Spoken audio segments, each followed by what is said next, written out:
Hoy domingo, como ya varios domingos atrás, venimos estudiando la carta a los Romanos, libro de Romanos, tan importante con enseñanzas profundas del cristianismo. Las bases doctrinales del cristianismo prácticamente están en esta carta. Hoy vamos a continuar estudiando el capítulo 8, hermanos. Así que yo invito a que ustedes abran sus Biblias en el libro de Romanos, capítulo 8.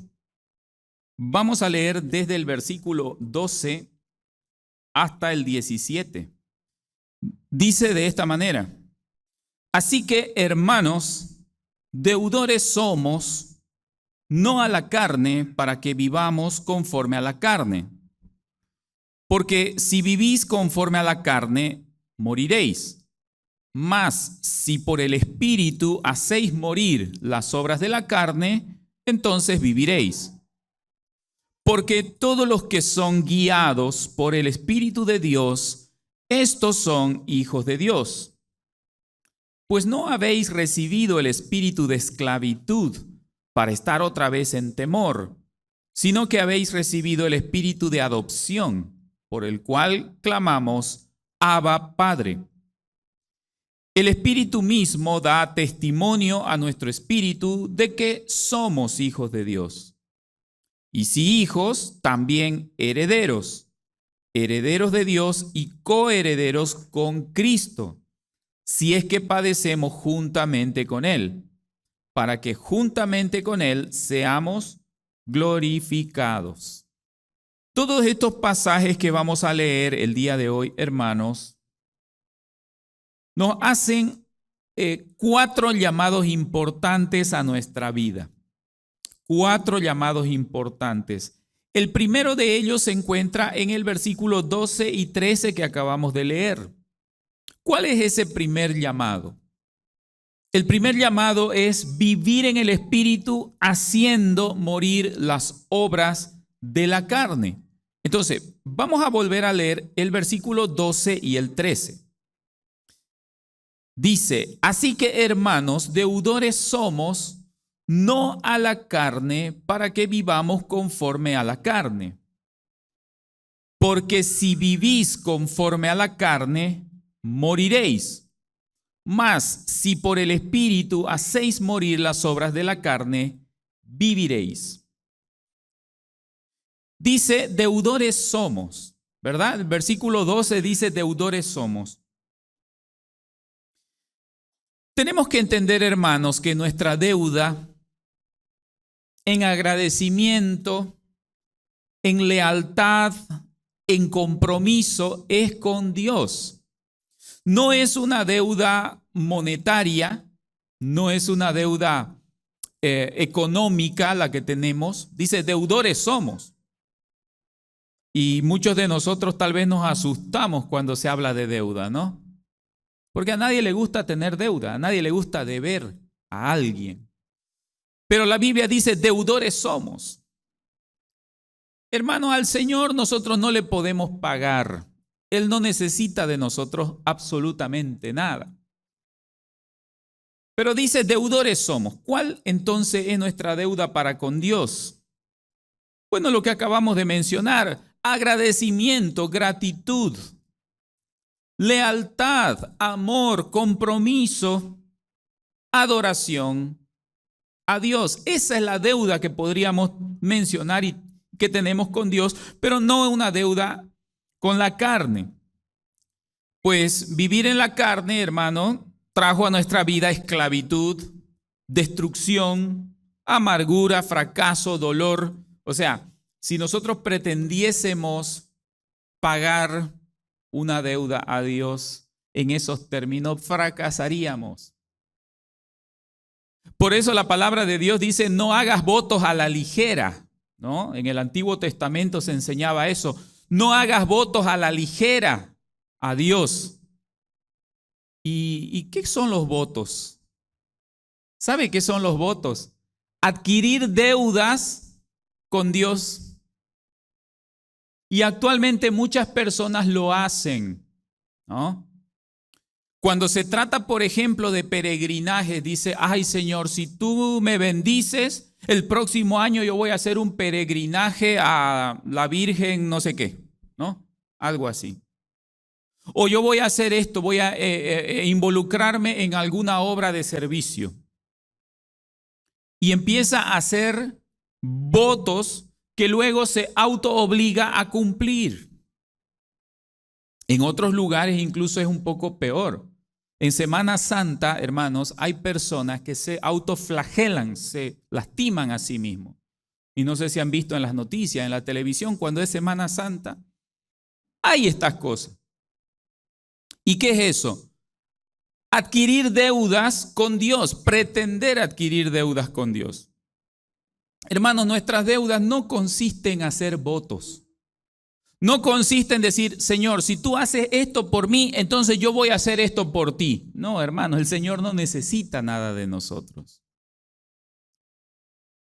Pero la Biblia dice, deudores somos. ¿Cuál entonces, hermanos, nuevamente es nuestra deuda? Gratitud al Señor. Tenemos una deuda de gratitud, tenemos que ser agradecidos. Porque si pensamos, hermano, en deudas carnales, la carne trae esclavitud y destrucción a nuestra vida. Lastimosamente, hermanos, al observar la vida de algunos cristianos, pareciera que la deuda que tiene ese cristiano es con la carne. Pareciera que esa deuda que tiene el cristiano es con el mundo y no con Dios. ¿Por qué? Porque nuestro afán, nuestro enfoque de vida, nuestra visión de vida es agradar al mundo y no agradar al Señor. Qué triste, hermano, es eso.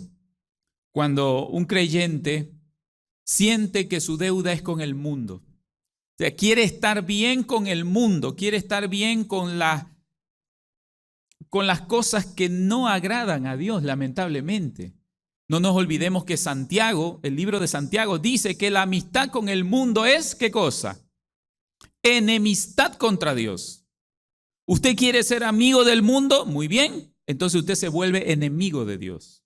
Así de claro y así de sencillo lo dice la Biblia.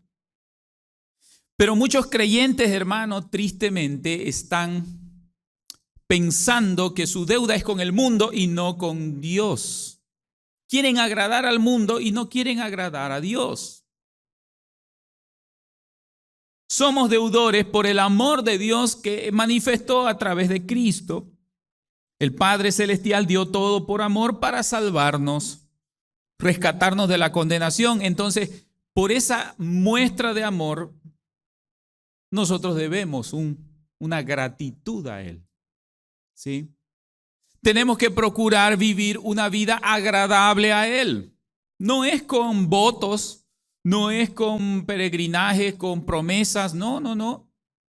Es dedicando y consagrando nuestra vida al Señor. De esa manera le mostramos que estamos agradecidos por su amor.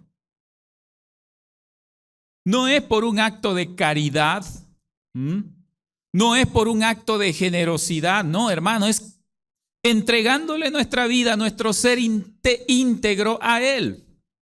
Esa es la forma en que nosotros nos mostramos agradecidos a Él, porque Él nos salvó de la condenación. Mire lo que dice Efesios capítulo 2. No lo pierda, Romanos 8, porque luego vamos a volver ahí. Déjelo marcadito, Romanos 8. Y vamos un momento a Efesios capítulo 2, versículos 4 al 6.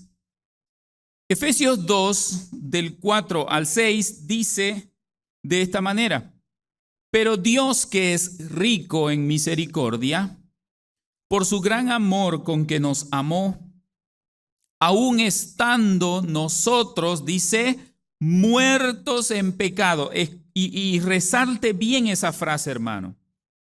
Aun estando nosotros muertos en pecados, nos dio vida juntamente con Cristo. Por gracia sois salvos. Y juntamente con Cristo nos resucitó y asimismo nos hizo sentar en lugares celestiales con Cristo Jesús. Estando nosotros muertos en pecado. Hermanos, ¿sabe?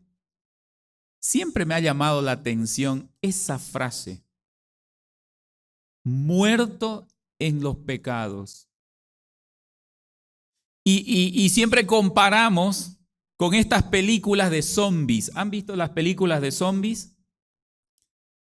En estas películas de zombies, claro, sabemos que eso es ciencia ficción, que no es verdad, pero en esas películas de zombies, ¿qué es lo que ocurre? Una persona que está muerta se levanta, ¿no? Claro, son películas de miedo, para asustar y todo eso, pero es falso, es ficción.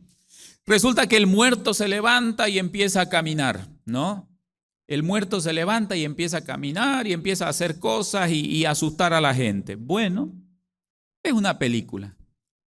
Pero cuando dice, nosotros estábamos muertos en pecados, es que la paga del pecado es la muerte. Cuando nosotros, hermanos, no conocemos al Señor, cuando nosotros no le hemos entregado nuestra vida en gratitud a Dios, según la Biblia, estamos muertos. Muertos no físicamente, estamos muertos espiritualmente, somos zombies espirituales. ¿Qué le parece? Somos zombies espirituales porque estamos muertos, pero seguimos caminando. Dice, cuando estábamos muertos en pecados, versículo 5, nos dio vida juntamente con Cristo. Qué maravilloso, hermano. Y es que cuando uno no conoce al Señor, hermanos, le da lo mismo el pecado, le da lo mismo, no hay conciencia de pecado y además uno se comporta como todo el mundo se comporta. Tiene actos esporádicos de bondad, tiene actos esporádicos o momentáneos de generosidad y con eso piensa que está bien y luego sigue su vida tal cual como el mundo va. Y alguno hasta cree que es un buen cristiano haciendo eso. O cree que merece ir al cielo por eso. ¿Y qué es lo que dice el mismo versículo 15? Por gracia sois salvos. Por gracia, no por merecimiento. Aquí no funciona la meritocracia. Nadie le va a poder presentar credenciales a Dios de decir, hoy, Señor, yo estaba asistiendo a la iglesia Antioquía 2. Yo estaba en un ministerio en la iglesia Antioquía 2. Nadie le va a poder presentar credenciales a Dios. Dice, por gracia sois salvos. Por la pura misericordia de Dios vamos a ser salvos. Juntamente con Él, dice versículo 6, nos resucitó y asimismo nos hizo sentar en lugares celestiales con Cristo Jesús. El llamado que el Señor nos hace, hermanos, es hacer morir las obras de la carne. Es decir, ya no volver a ser zombies espirituales, ya no volver a ser muertos espirituales, sino hacer morir las obras de la carne. ¿Por qué hacer morir las obras de la carne? Para que estas pasiones no nos dominen y podamos caminar en el Espíritu Santo. En otras palabras, hermanos, no depender de nuestra propia voluntad o de nuestra propia capacidad, sino de nuestra comunión diaria con Dios. Ahí mismo en Efesios capítulo 4, versículo 22. Vamos a leer Efesios 4 del 22 al 24. Dice así, en cuanto a la pasada manera de vivir, despojaos del viejo hombre. Esa antigua manera de vivir, déjenla a un lado. Dice, despójense del viejo hombre. La mujer, despójese de esa vieja mujer que era antes, ahora es una nueva mujer, ahora es un nuevo hombre. Porque ese viejo hombre, dice, está viciado conforme a los deseos engañosos. Por eso dice, despójense. Hermano, cuando un cristiano, cuando una cristiana no muestra un cambio de vida, algo raro está pasando. Porque cuando Cristo entra en el corazón, hermano, hace una revolución en nuestro corazón y en nuestra mente. Uno ya no quiere ser igual que antes, ya no quiere ser el mismo de antes, ya necesita una renovación. Dice, despójense del viejo hombre que está viciado con los deseos engañosos y renuévense en el espíritu de vuestra mente. Hermano, esto es muy importante. Renuévense en el espíritu de vuestra mente. Aquí está hablando de que incluso nuestra manera de pensar, nuestra cosmovisión va a cambiar. Si somos del Señor, evidentemente.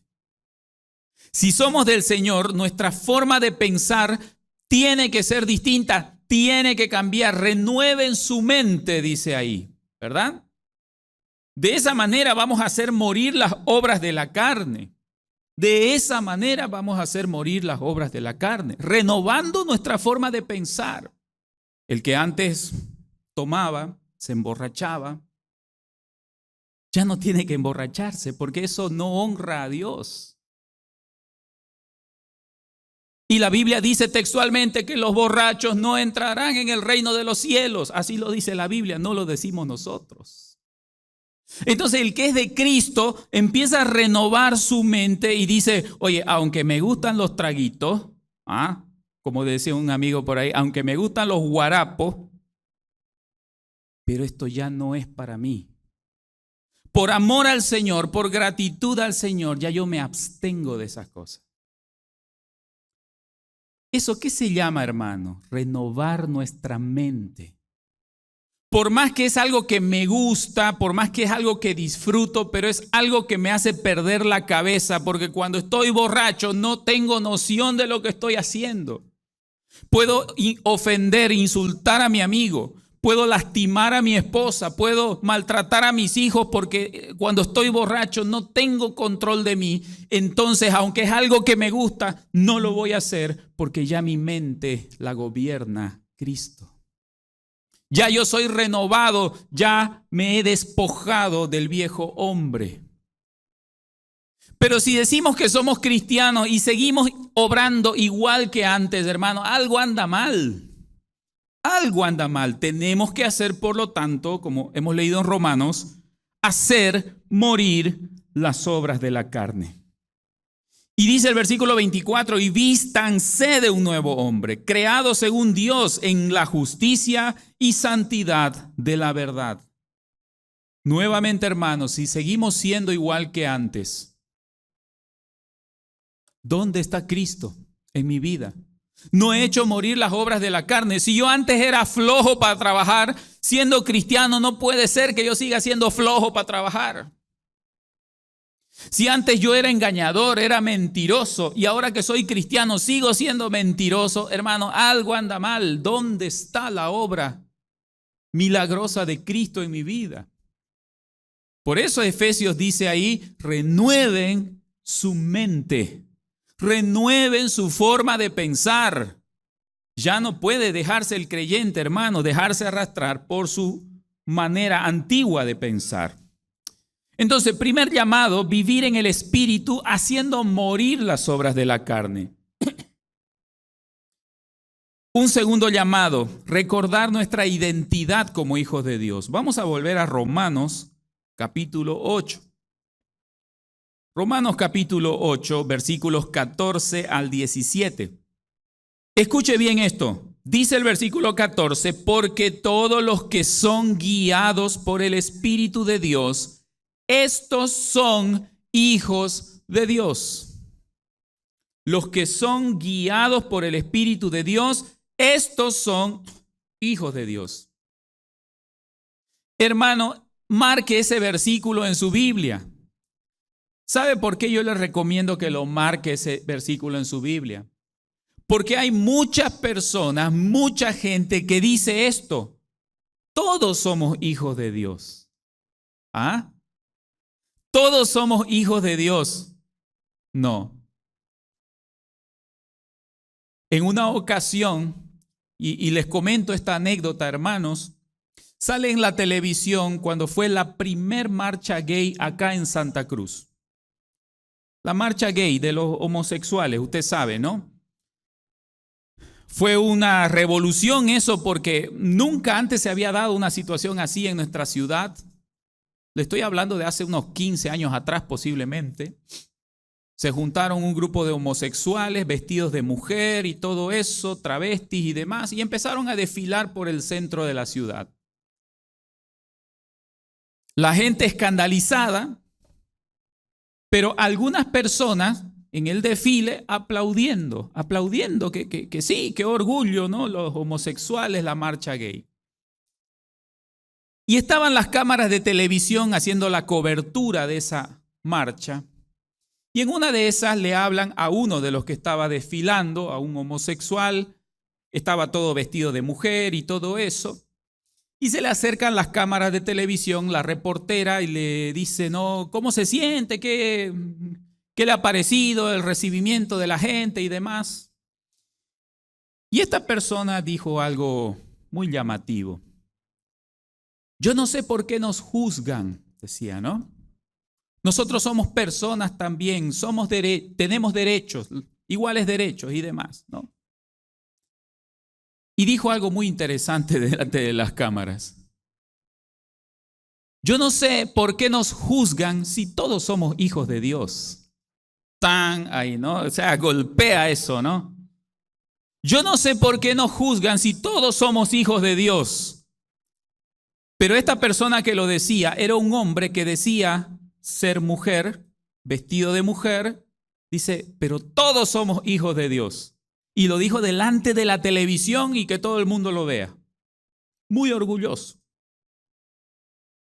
¿Qué opina usted, hermano? Usted cristiano, creyente, que conoce la palabra de Dios. ¿Dijo una verdad esta persona? ¿Que todos somos hijos de Dios? Mire, versículo 14 dice, todos los que son guiados por el Espíritu de Dios, esos son hijos de Dios. O sea, los demás no son. Entonces, una persona que está yendo en contra de lo que Dios ha establecido, en un acto de rebeldía contra Dios, no es pues guiado por el Espíritu de Dios. Por lo tanto, esa persona no es hijo de Dios. Esa persona es una criatura de Dios, es una creación de Dios, pero no es un hijo de Dios. No es un hijo adoptado por Dios. Entonces, ahí, hermanos, doctrinalmente nosotros tenemos que ser defensores de estas verdades. No todos son hijos de Dios. Solamente los que son guiados por el Espíritu de Dios.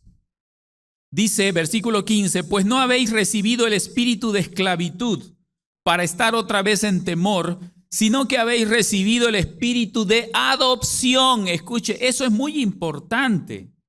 Han recibido un espíritu de adopción, es decir, Dios nos adopta como hijos cuando nos dejamos guiar por su Santo Espíritu. Espíritu de adopción. El Señor, nosotros no éramos hijos, ahora al recibir a Cristo en nuestro corazón, Dios nos adopta como hijos. Por eso dice ahí espíritu de adopción. El Espíritu mismo da testimonio ante nuestro espíritu de que somos hijos de Dios. Eso lo sentimos nosotros dentro cuando el Espíritu Santo de Dios entra en nuestra vida. Y si somos hijos, también somos herederos, herederos de Dios y coherederos con Cristo. Si es que padecemos juntamente con Él, para que juntamente con Él seamos glorificados. Fíjese cómo el Señor nos pone al nivel, Dios Padre nos pone al nivel de Cristo. Hermano, eso es impresionante, el amor, la gracia de Dios es impresionante, porque nos pone al nivel de su propio Hijo, al nivel de Cristo. Dice, coheredero juntamente con Cristo. Nos pone al mismo nivel cuando somos guiados por el Espíritu Santo de Dios. Entonces, hermanos, tenemos que entender que por medio de la fe en Cristo hemos sido adoptados por nuestro Dios como si fuéramos sus hijos. Somos hijos de Dios, adoptados por Dios, porque Él nos redimió pagando nuestro precio por medio de la sangre de Jesucristo. Mire lo que dice Gálatas capítulo 4. Es bastante revelador lo que dice el libro de Gálatas capítulo 4, versículos 4 al 6. Dice ahí: pero cuando vino el cumplimiento del tiempo, Dios envió a su Hijo, nacido de mujer y nacido bajo la ley, para que redimiese a los que estaban bajo la ley. Mire qué interesante. Para que redimiese, para que perdonase a los que estaban bajo la ley, que estaban condenados por medio de la ley, a fin de que recibiésemos, ¿qué cosa? A fin de que recibiésemos adopción de hijos. Hermano, márquelo en su Biblia eso. Por la ley estábamos yendo a la condenación porque no íbamos a poder cumplirla. Pero dice, gracias a que Cristo murió por nosotros, recibimos la adopción de hijos. Por cuanto sois hijos de Dios, Dios envió a vuestros corazones el Espíritu de su Hijo, el cual clama, Abba, Padre. Qué preciosa palabra, hermano. Qué preciosa palabra que el Señor nos entrega. Dice, por la obra de Cristo, por la muerte de Cristo, recibimos la adopción de hijos. No hay otra forma. Por eso, hermano, quien no recibe a Cristo no es hijo de Dios. Directamente no es hijo de Dios. Pero usted va a encontrar, hermano, en este mundo millones de personas, miles de personas que piensan es que todos somos hijos de Dios. No, hermano, no todos son hijos de Dios. Aquí claramente confirma la palabra que solamente aquellos que tienen a Cristo Jesús son hijos de Dios. Son hijos adoptados por Dios. Somos nosotros, hermanos, adoptados por Dios. No éramos hijos, somos adoptados por Él. Entonces, ese llamado, hermanos, ese segundo llamado es recordar nuestra identidad como hijos de Dios, ¿sí? Este capítulo 8 nos dice, hey, hermano, tú eres un hijo de Dios. Tú ya no puedes estar haciendo las cosas que antes hacías porque tú eres un hijo de Dios. Ya no podés estar engañando porque ahora sos un hijo de Dios. La palabra, hermano, nos recuerda nuestra identidad. Nos recuerda nuestra identidad. Somos hijos adoptados por Dios. Un tercer llamado que hace Romanos 8. Volvamos otra vez a Romanos capítulo 8. Romanos capítulo 8, versículo 18 al 25. Un tercer llamado que hace Pablo el apóstol en este pasaje es mantener la esperanza aún en medio de los sufrimientos. Dice así, versículo 18, pues tengo por cierto que las aflicciones del tiempo presente, escuche bien esto, hermano, las aflicciones del tiempo presente no son comparables con la gloria venidera que en nosotros ha de manifestarse. No se compara el sufrimiento actual con la gloria que vamos a tener más adelante, dice, porque el anhelo ardiente de la creación es el aguardar la manifestación de los hijos de Dios. Porque la creación se sujeta a vanidad, no por su propia voluntad, sino por causa del que la sujetó en esperanza. Porque también la creación misma será libertada de la esclavitud, de corrupción, a la libertad gloriosa de los hijos de Dios. Porque sabemos que toda la creación gime a una, y aún está con dolores de parto hasta ahora. Imagínense, hermanos, recientemente los incendios en todo este lado del oriente boliviano, parte de Brasil, parte de Perú, ardiendo, hermano. La creación gime, la creación llora, dice, por causa de la maldad del ser humano. Y no solo la creación, sino también nosotros mismos que tenemos, dice el versículo 23, que tenemos las primicias del Espíritu, nosotros también lloramos, nosotros también gemimos dentro de nosotros mismos, esperando la adopción, la redención de nuestro cuerpo. Fíjese que por tercera vez el apóstol Pablo menciona la palabra adopción. Dios nos adopta como hijos. Versículo 24, porque en esperanza fuimos salvos, pero la esperanza que se ve no es esperanza, porque lo que alguno ve, ¿a qué esperarlo? Hay esperanza en las cosas que no se ven, pero si esperamos en lo que no vemos, con paciencia lo aguardamos. Genera expectativa, hermano, el saber que aunque ahora estemos sufriendo, en un futuro tendremos la gloria de Dios. Como creyentes, hermanos, nosotros debemos tener claro una verdad espiritual. Mientras vivamos en este mundo, vamos a enfrentar sufrimiento. Mientras vivamos en este mundo, vamos a experimentar sufrimiento, aunque seamos cristianos. Por eso estamos en contra, hermano, de estas doctrinas que en otros lugares, en otras iglesias se predica, de que venía Cristo y todos tus problemas se terminaron. Venía Cristo y vas a tener sanidad. Venía Cristo y vas a tener prosperidad. No, hermano. No debe ser esa nuestra forma de pensar. En este mundo vamos a tener aflicción. Por eso en el versículo 18 dice, tengo por cierto que las aflicciones de este tiempo no se comparan con la gloria venidera. Hermanos, no debemos cerrarnos y centrarnos nosotros en las aflicciones que estamos viviendo.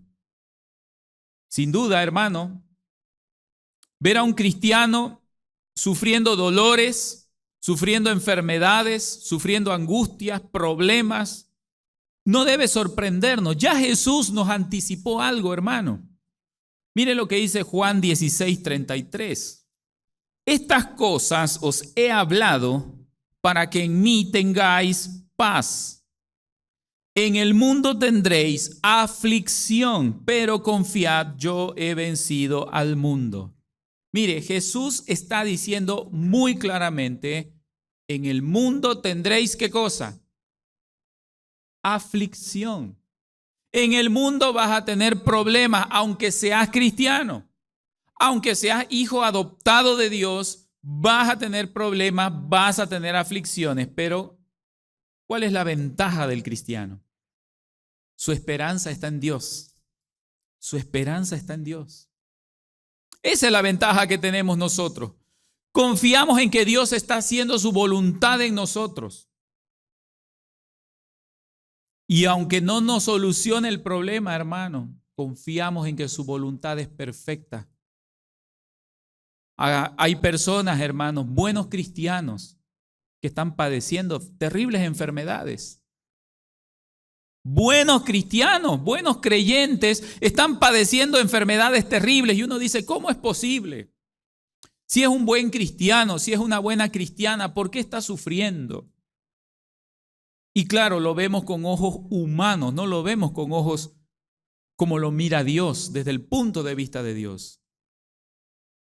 Y Dios permite, hermano, muchas veces el sufrimiento de sus hijos para que aprendamos a depender de Él, a tener esperanza en Él, para que no nos aferremos a este mundo. Para eso el Señor permite muchas veces el sufrimiento. Entonces no debe sorprendernos. No debe sorprendernos, hermanos, que a pesar de ser buenos cristianos, a veces nos va mal. A veces tenemos tropiezos, a veces tenemos problemas. A veces hay problemas en el trabajo, a veces hay problemas en la familia. No nos debe sorprender, hermano, ni por más que seamos buenos cristianos. Mire lo que dice Primera de Pedro, capítulo 4, versículo 12. Dice de esta manera, y esto es muy interesante, dice, amados, no os sorprendáis del fuego de prueba que os ha sobrevenido, como si alguna cosa extraña os aconteciese. Mire qué interesante, ¿no? ¿Qué está diciendo el apóstol Pedro?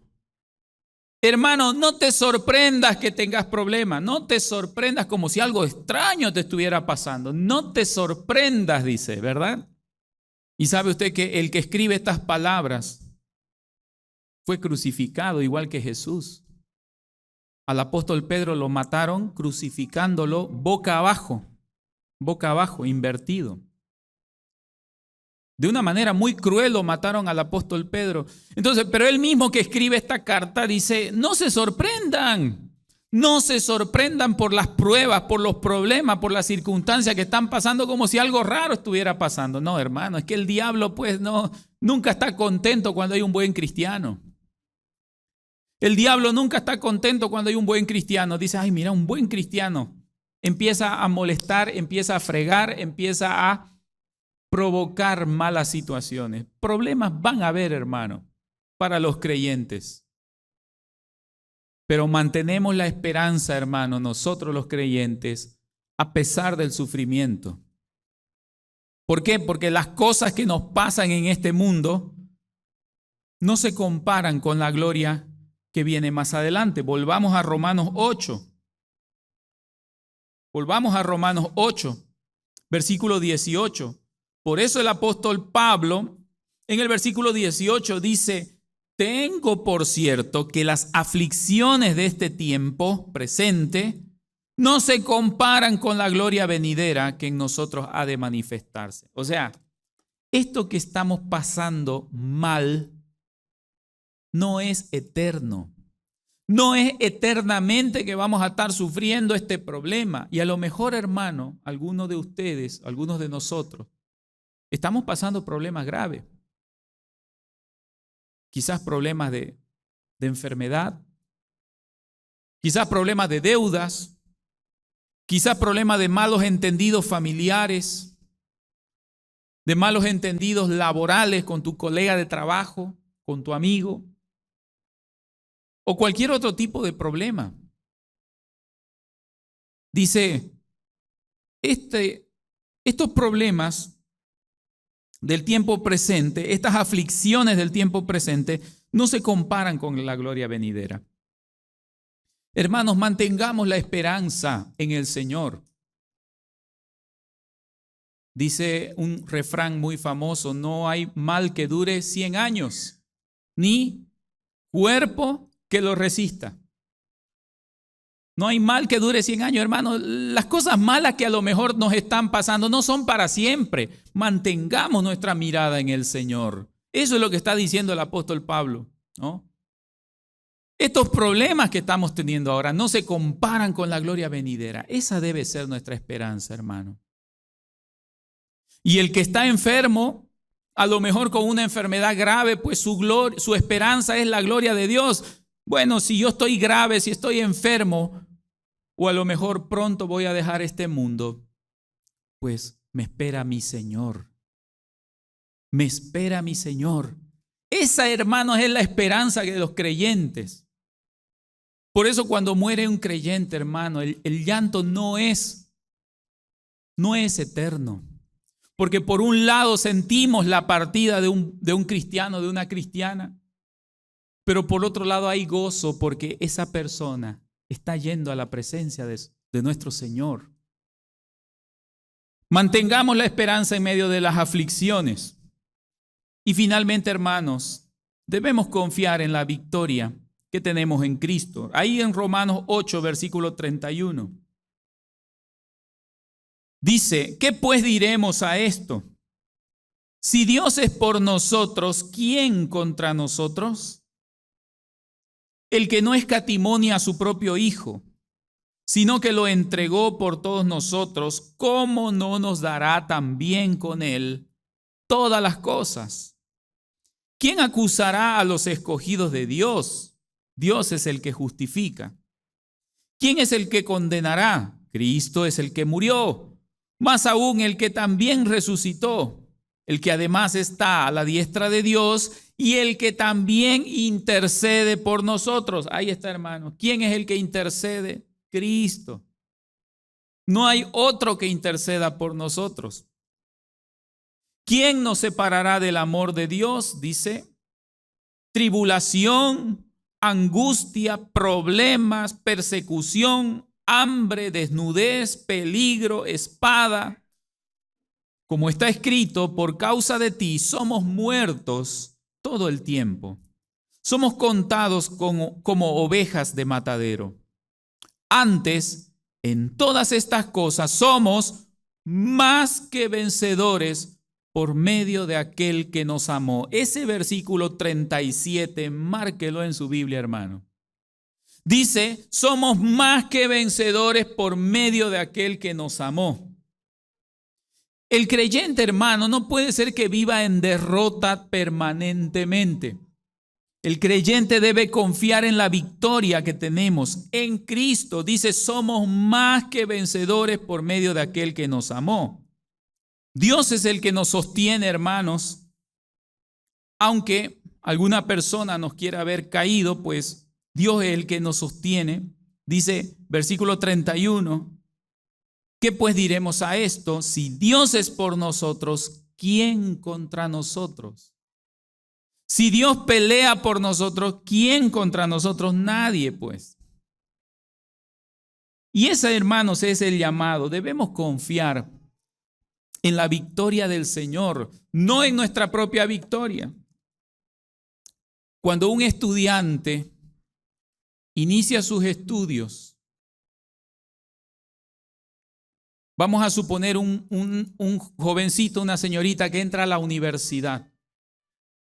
Cuando comienza sus estudios, hermano, lo ve lejos terminar la universidad, ¿no? Yo cuando entré a la universidad, primer semestre, muchachito, entro y digo, la licenciatura son 5 años. Qué lejos parece eso, ¿no? Pareciera que nunca se va a terminar, pero, ¿sabe? El creyente, hermano, debe pensar en que su victoria es en el nombre del Señor. Bueno, en el nombre del Señor voy a empezar mis estudios. En el nombre del Señor empiezo mis estudios y si voy a salir profesional, será por Él. Lo mismo con un negocio, hermano. Si usted va a empezar un negocio, algo que le genere recursos, usted quiere empezar negocio y va a decir, pucha, empezar un negocio cuesta, ¿verdad? Pero la victoria, hermano, nos la va a dar el Señor. Si Dios es por nosotros, ¿quién contra nosotros? Dice la palabra. Encomiende al Señor, hermano, ese plan que usted tiene. Y el Señor seguramente le va a dar la victoria. Pero confiemos en Él, aprendamos a confiar en Él. Si usted tiene un problema, hermano, con alguien, o incluso problemas legales con alguien, confíe en que Dios va a hacer justicia, en que Dios va a obrar a su favor. Vamos a terminar con Salmo 56, versículo 9. Dice ahí, serán luego vueltos atrás mis enemigos el día en que yo clamare. Esto sé que Dios está por mí. Esto sé que Dios está por mí. Hermanos, confiemos en el Señor. Él peleará nuestras batallas. Nosotros haremos nuestra parte, sin duda. Nosotros haremos nuestra parte. El resto dejémoselo a Dios, hermano. Nuestras aflicciones, nuestros problemas, nuestras malas situaciones, dejémoselo en la mano de Dios.